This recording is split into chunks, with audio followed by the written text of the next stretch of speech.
Nah, kemudian di bab 1 kita akan belajar tentang pengukuran dan besaran fisika. Apa sih pengukuran itu dan apa sih besaran fisika itu?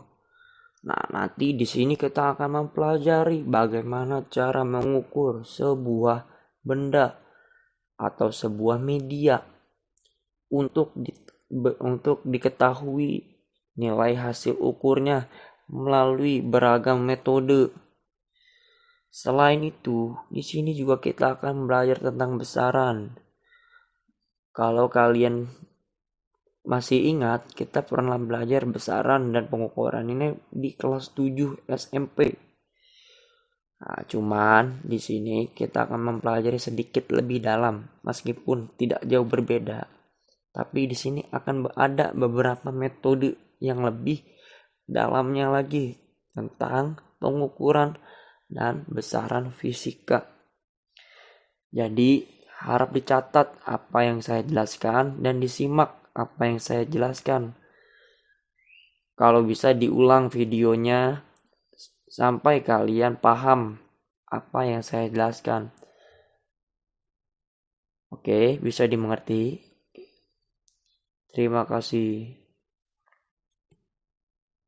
Pengukuran. Yang pertama, apa itu pengukuran?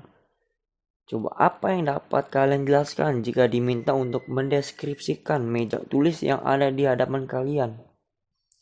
Selain untuk meja, salah satu yang dapat dijelaskan adalah ukuran meja. Namun bagaimana cara mengetahui ukuran meja tersebut? Mungkin kalian akan membandingkannya dengan panjang jengkal atau panjang tangan kalian. Jika ukuran meja yang dinyatakan dengan jumlah panjang jengkal, kalian dibandingkan dengan jumlah panjang jengkal adik kalian, bagaimana hasilnya? Apakah sama? Tentu saja tidak dong. Dalam fisika, pengukuran adalah membandingkan suatu besaran dengan besaran standar. Dalam mengukur suatu besaran, tentunya kalian perlu memilih alat ukur yang sesuai dengan besaran yang akan diukur.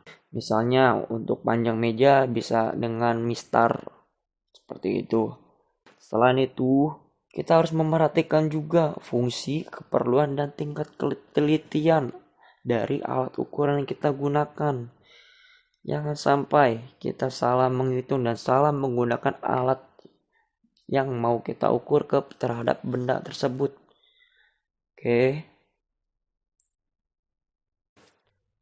Oke, sekarang kita masuk ke macam-macam alat ukur. Ada alat ukur panjang. Nah, di sini kita akan pertama menjelaskan ada penggaris. Penggaris itu mempunyai skala terkecil yaitu 1 mm.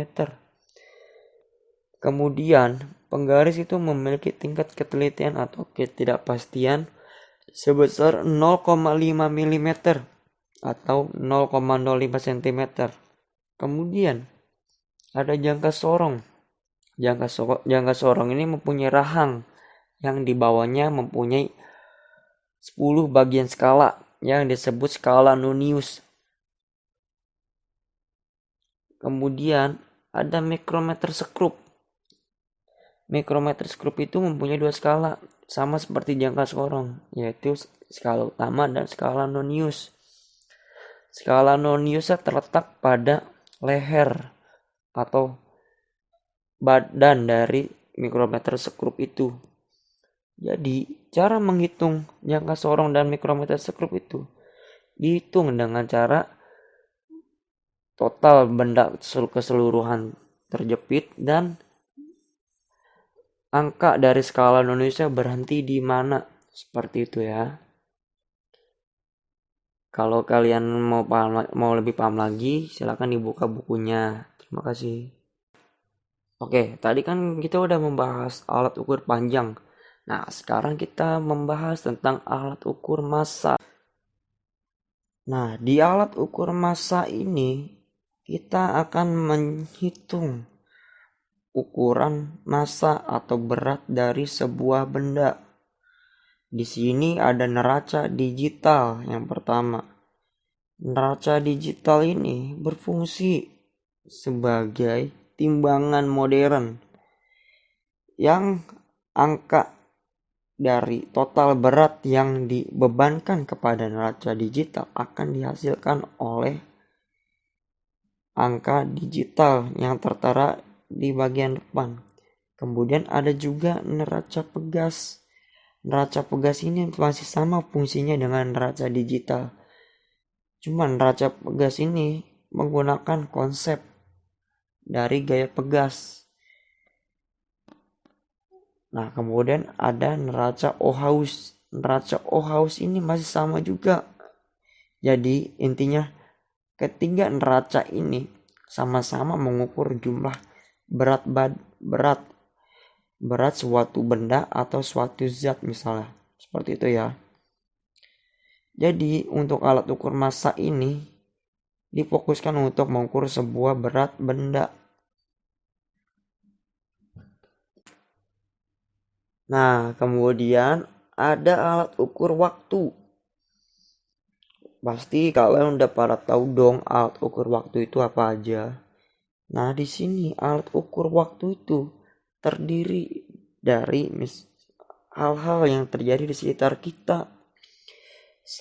Misalnya di sini ada jam matahari.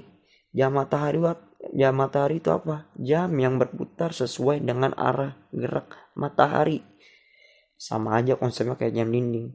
Cuman ini lebih manual. Jadi kalau di jam dinding itu difokuskan atau ditunjang oleh tenaga baterai, di jam matahari ini tidak.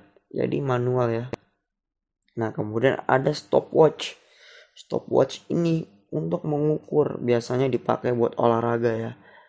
Untuk mengukur berapa kecepatan atau berapa waktu yang dilalui oleh kita gitu misalnya.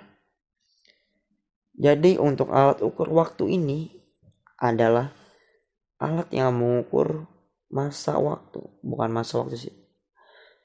Total waktu yang telah kita lalui misalnya seperti itu. Kayak di jam dinding maupun stopwatch maupun jam matahari. Oke. Nah, kita sampai akhirnya kepada alat ukur listrik. Tadi kan kita udah ngebahas tentang alat ukur panjang, alat ukur massa, alat ukur waktu. Nah, sekarang kita akan membahas tentang alat ukur listrik. Di alat ukur listrik ini ada beberapa alat ukur listrik. Salah satunya ada ampere meter.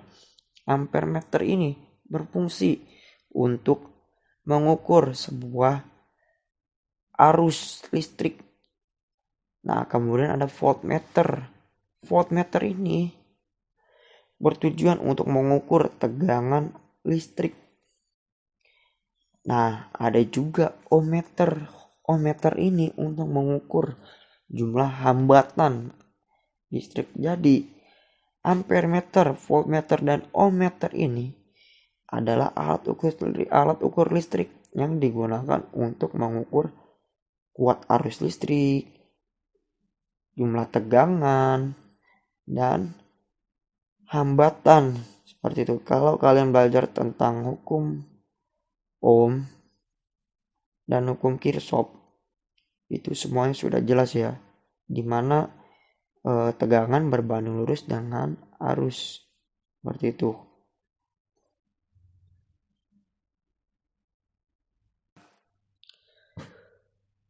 Selain mengukur, biasanya terjadi yang namanya itu adalah kesalahan pada pengukuran.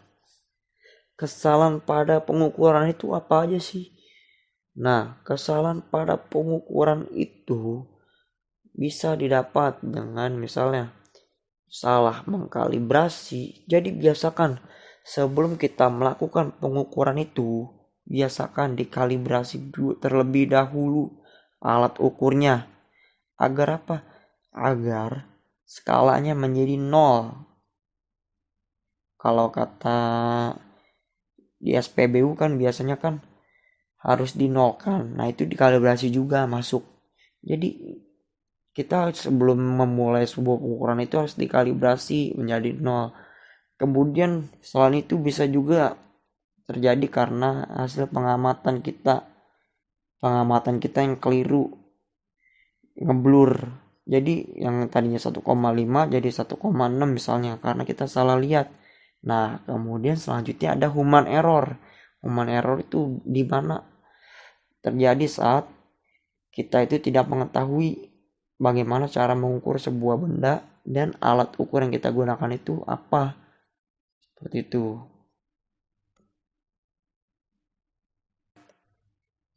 Oke, untuk pertemuan kali ini sepertinya disudahi sampai sini terlebih dahulu. Jadi, intinya untuk pertemuan selanjutnya akan membahas angka penting dan bagaimana cara membaca alat ukur. Atau kalian juga bisa dibuka buku paket kalau punya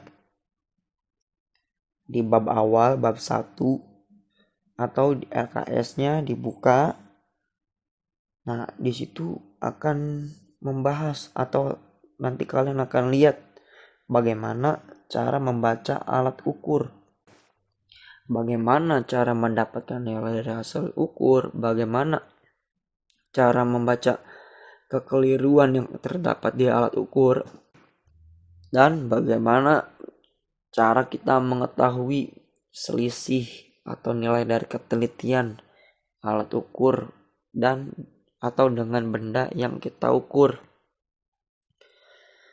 Jadi penting sekali bagi kita apalagi jurusan TKR untuk mengetahui bagaimana cara membaca alat ukur atau cara membaca alat ukur pada suatu benda. Oke, terima kasih semuanya.